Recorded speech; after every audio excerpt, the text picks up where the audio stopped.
116, traffic, Florida, Winston. You don't know? I went to sleep. I don't know.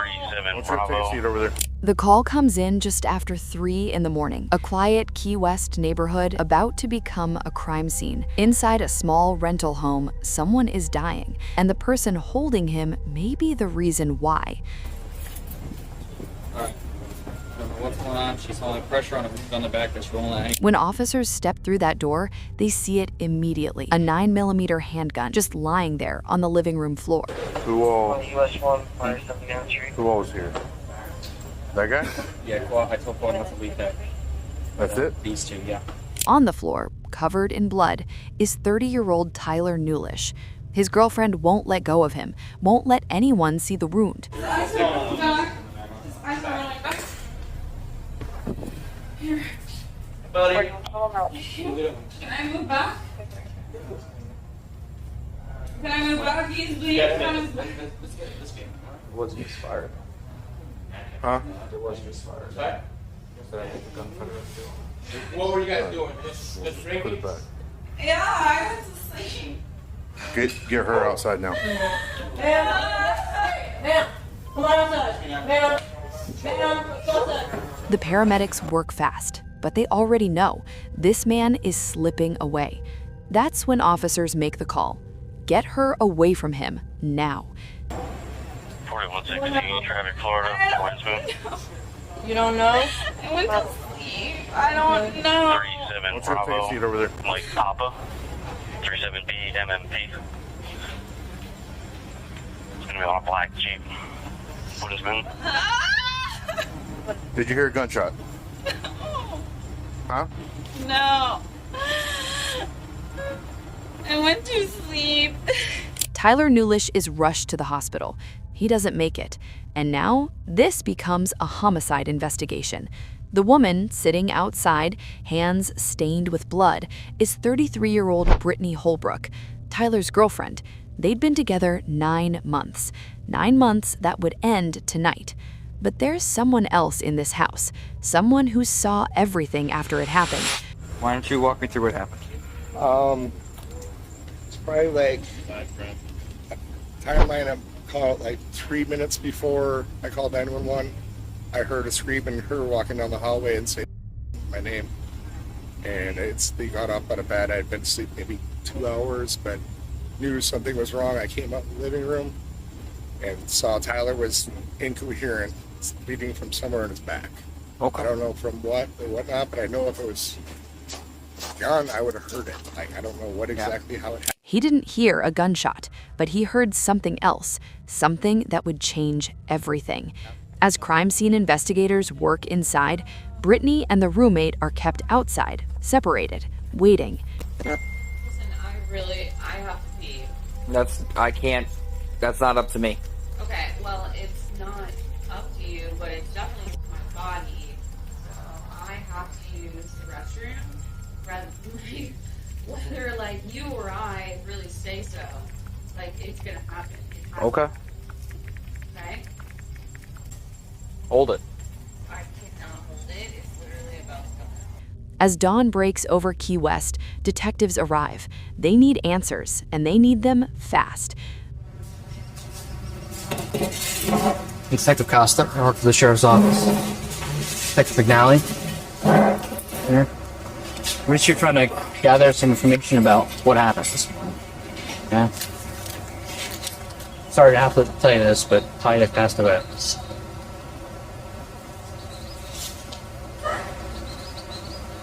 That's why we're all here. Okay?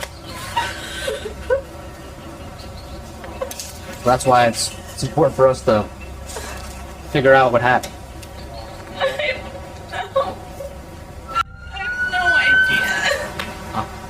We don't know either. We're just showing up.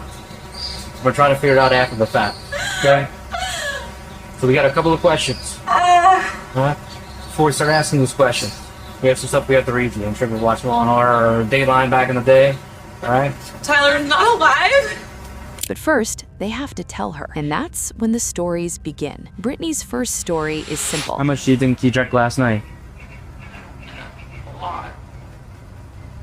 Like 5 or 6 beers, like 2 bottles of rum? I don't know, a lot. A lot. Like, I don't know. I drank probably more seltzers, and then Tyler to the store and came back with beers, and so I can't tell you how many of those I had. Really don't know. Was there a ball on the table, and I threw them all in the box. She claims she was blackout drunk, can't remember anything. She went to bed with Tyler, woke up holding his dying body in the kitchen.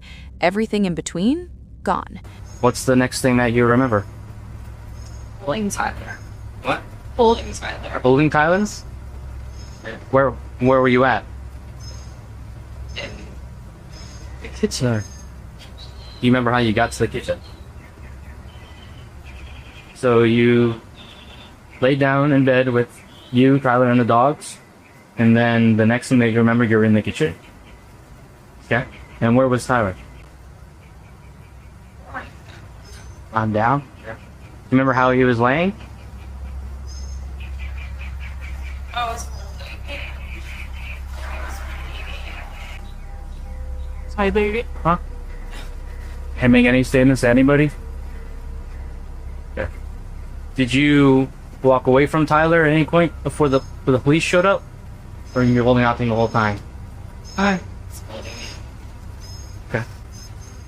Do you remember Tyler getting out of bed at any point last night? Huh? So you don't know how he got from bed to the living room? Huh? No. No? But here's the problem with her story. Tyler had something to say before he died, and the roommate heard every word. Ever been any history of domestic violence between you guys? Because you had our, like, fights. Hey. Fights like arguing, yelling, and screaming back and forth? Yeah, that's the extent. Or any punches, pushes? No? Nothing physical? You don't remember what made you get up and leave the bed last night? Do you think you were intoxicated to a point that you don't remember, or? I honestly don't even feel like this is real right now. Takes time to set in. Sure. Is there any reason that there would have been a pistol on the ground in the living room? I put it there, I would say. I from that Makes sense. Do you remember having it at any point last night?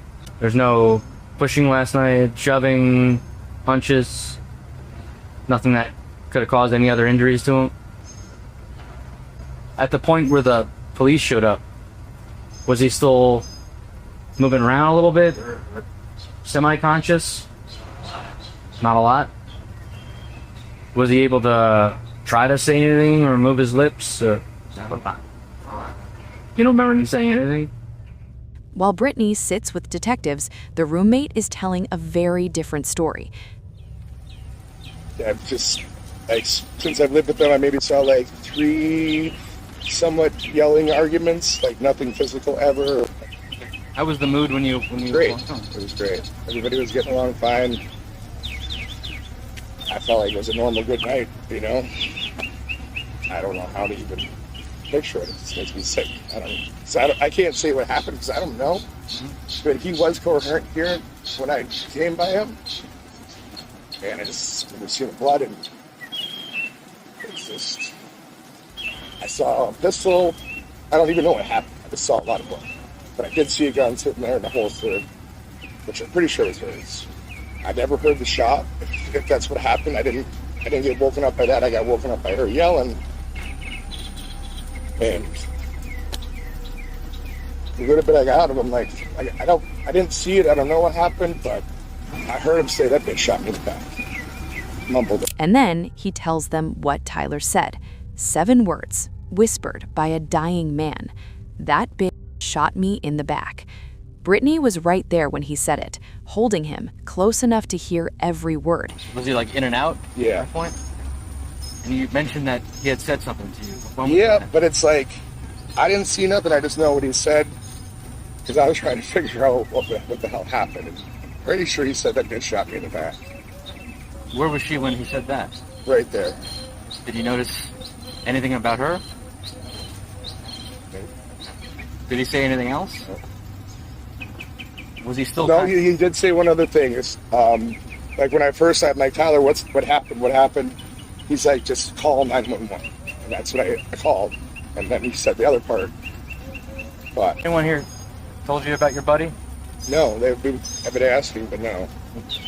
Sorry to tell you, he passed away. Oh my. Detectives return to Brittany, time to see if her story holds up.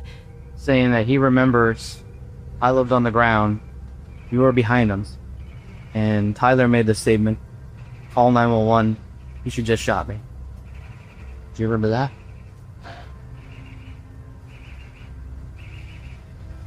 Is there any reason why you might have said that?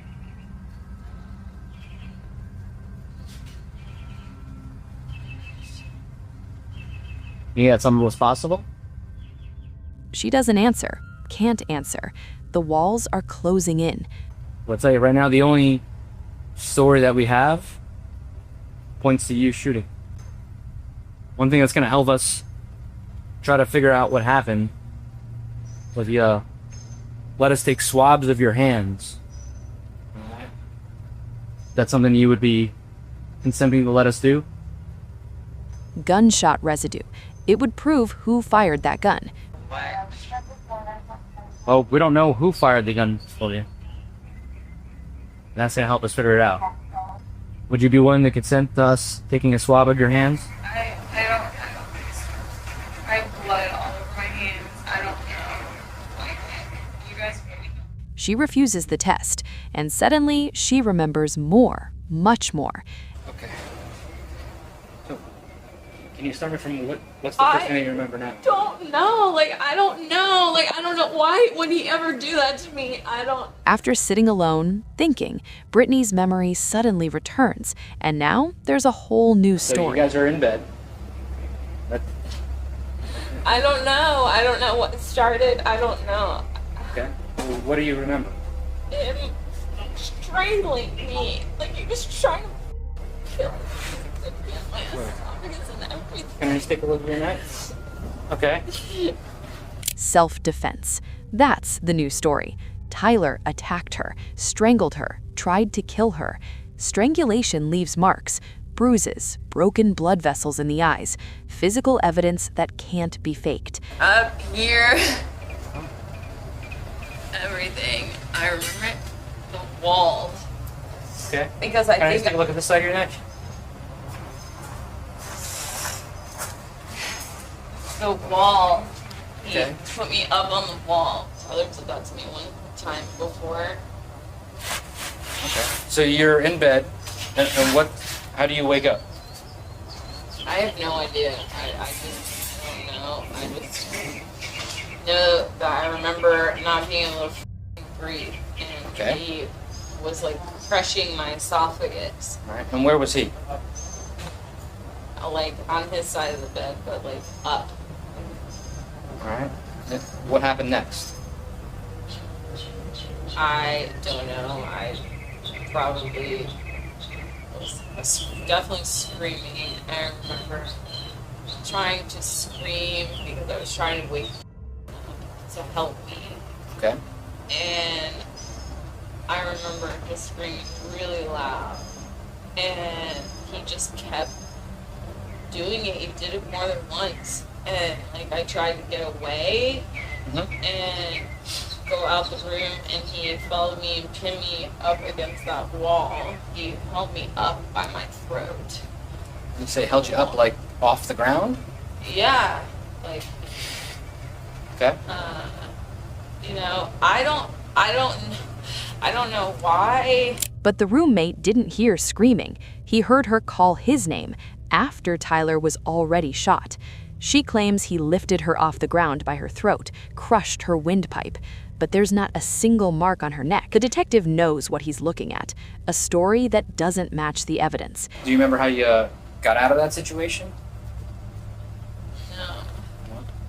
What's the next thing that you remember after being up against the wall? Convenient memory gaps right at the critical moments. make sense? It seems like you're describing a relatively violent encounter there. Yeah. Was there a fight at that point, or were you throwing punches and scratches? I mean, if someone's strangling me, Yeah. I'm fighting as hard as I can to get away from that, right? Yeah, I did, because he pinned me up against the wall. Okay. I didn't know what else to do. And then he got really mad. Do you remember what you were doing to try to escape? Do you think you might have scratched him or punched him or? I'm sure all of it. All of it? I don't know. She claims she fought for her life, scratched, punched, struggled, but Tyler's body tells a different story. I don't know. All right. I'll give you a second, okay?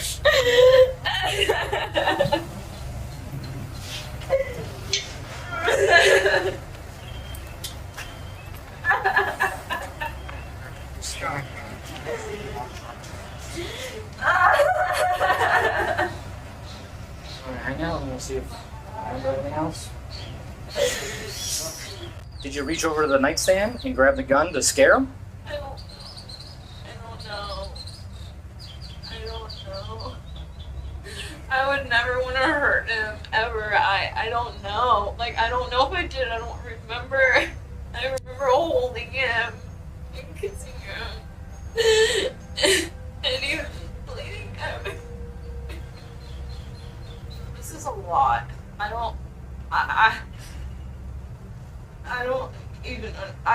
I cannot comprehend this right now. This is too much. From I don't remember anything to he tried to kill me, the story keeps changing, and the detective knows it. Brittany continues with her new version of events. No, he kept screaming at me, saying things that, like, weren't making sense, like calling me, like, you slut, and saying that, like, he was gonna teach me a lesson, and that, like, just that made no sense at all. And he was just like, look at what you're doing to me. And I was like I'm not doing anything at all. This makes no sense. It's not making any sense. I'm like, just go back to bed. Like, When you were up against the wall, did you have the feeling like, this is it? I thought he was gonna rip my esophagus out of my skin. He was like crushing it. So he wasn't just pushing, he was like, squeeze. Crushing up my throat. Like, I couldn't make noise or breathe at all. Like, yeah, he was trying to kill me. He was. Honestly. He was trying to. I almost died, she says, but she's the one sitting here, and Tyler's the one in the morgue. Yeah, but then what, like, do you spend your life in prison for surviving? Or do you, what happens to people? I don't know what happened. I could, like, make up a story that I feel like I would do. I would go out of the room to get away from him. What happened after that? I don't know. I don't even remember leaving the room. Then what? How does this end regardless? Like, do I go and sit in jail? Well, we have to do our investigation and find out who did this to him. Yeah. But I'm going to be 100% honest with you. At this point, it looks like you did. Yeah. Well, I think we all got that part. Yeah. Well, that's just me being honest. So then what? Like, I sit in jail awaiting a trial for murder. Well, The detective has heard enough. We all kind of forgot that part. There it is, the interrogation ends. Brittany Holbrook is placed under arrest, second-degree murder. In another room, the roommate still doesn't know his friend is gone. Months later, Brittany Holbrook faces a jury. The prosecution presents 3 pieces of evidence. First, Tyler's dying declaration, 7 words that couldn't be explained away. Second, the complete absence of physical evidence supporting her claim. Her throat was examined by detectives and photographed, perfectly clear. Third, the changing stories, from blackout drunk to self-defense. I don't remember to detailed accounts of violence, each version crafted to fit the evidence as it was revealed. The defense argues alcohol, memory loss, trauma, but the jury sees through it. In June 2024, they return a verdict, guilty of second-degree murder. The sentence, 40 years behind bars. Tyler Nulisch died at 30 years old, in his own home, on his own living room floor, with the woman he loved, holding him as his life slipped away.